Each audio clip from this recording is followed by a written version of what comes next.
আসসালামু আলাইকুম। শুভ সকাল। আপনারা কেমন আছেন? আমি আল্লাহর রহমতে ভালো আছি, আলহামদুলিল্লাহ। আমি সকাল সকাল রান্না করতে চলে আসলাম। আমি রান্না করব, কয়টা পটল ছিল, পটল দিয়ে আলু দিয়ে আর মুরগির মাংস। আমি পটল আলুগুলো একটু হালকা ভেজে নিচ্ছি। ভাই বোনেরা, আপনারা সবাই ভালো আছেন না?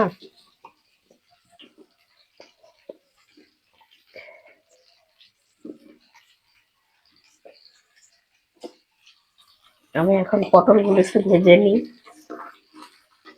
তারপরে মুরগির মাংস কষায় রান্না করব।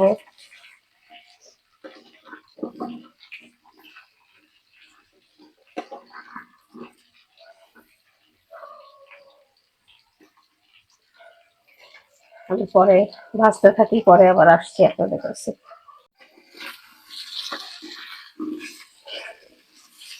আমার পটল আলুটা ভাজা হয়ে গেছে, একটু অল্প ভাজবো, বেশি ভাজবো না।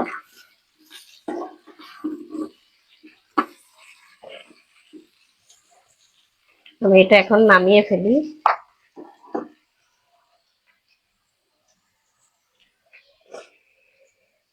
আমি দিয়ে দিলাম এখন পেঁয়াজ, গরম মশলা, তেজপাতা।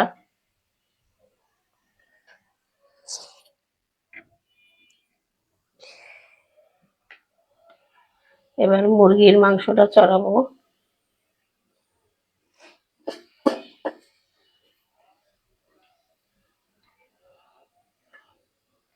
দিয়ে দিচ্ছি তেল,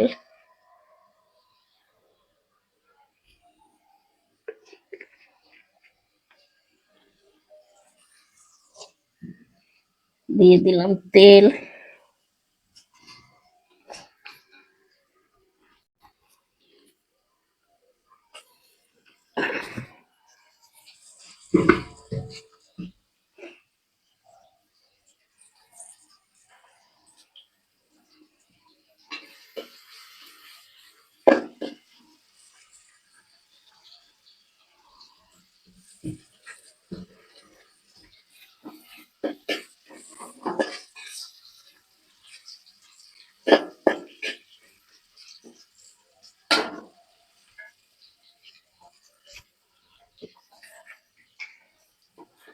আমি দিয়ে দেবো এক এক করে মশলা।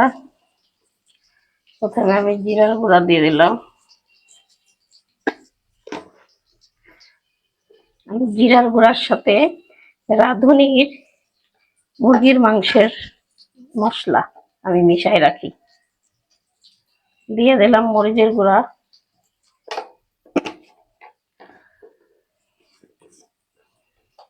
দিয়ে দিলাম লবণ,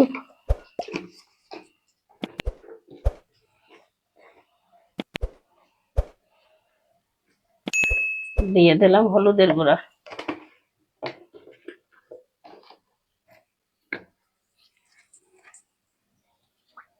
দিয়ে আমি এখন মুরগির মাংসটা দিয়ে দেবো।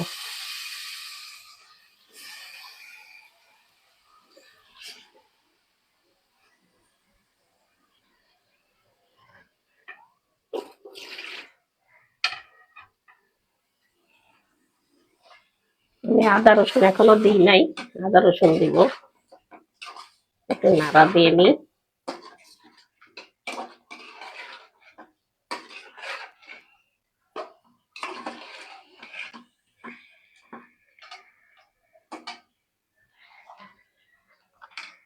আমি এখন দিয়ে দেবো আদা রসুন বাটা।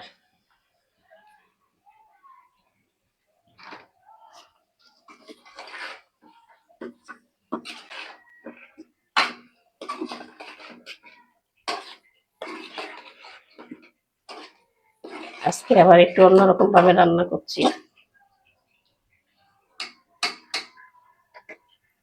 আমি এখন ঢাকনা দিয়ে ঢেকে দেবো। আমি এখন ঢাকনা দিয়ে ঢেকে দিই। এবার হতে থাক, আস্তে আস্তে একটু কষানো। আমার মশলাটা কষানো হয়ে গেছে, মাংসের মশলা কষানো হয়ে গেছে, দেখেন। একেবারে কষানো হয়ে গেছে।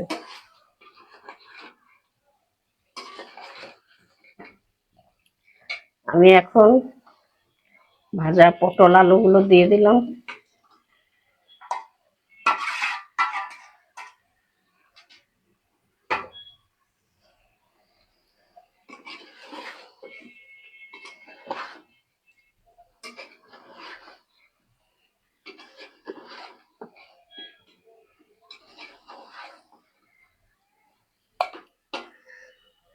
আমি এখন ঝোল দিয়ে দেবো।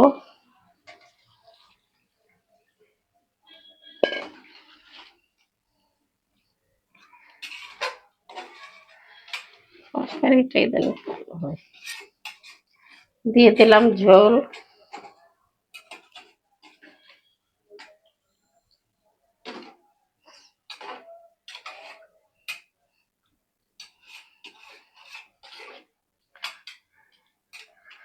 ভাই বোনেরা, আপনাদের কাছে যদি রান্নাটা ভালো লেগে থাকে তাহলে লাইক কমেন্ট শেয়ার করবেন, আমার পাশে থাকবেন, সাবস্ক্রাইব করবেন। আমি আবার ঢাকা দিয়ে দিই, এবার হতে থাক, আবার আসছি পরে। তরকারিটা হয়ে গেছে দেখেন, পটল আলু দিয়ে মুরগির মাংস। তো এইভাবে আপনারা রান্না করে খেয়ে দেখবেন, আশা করি ভালো লাগে। আমি এখানেই শেষ করে দিলাম। আল্লাহ হাফেজ।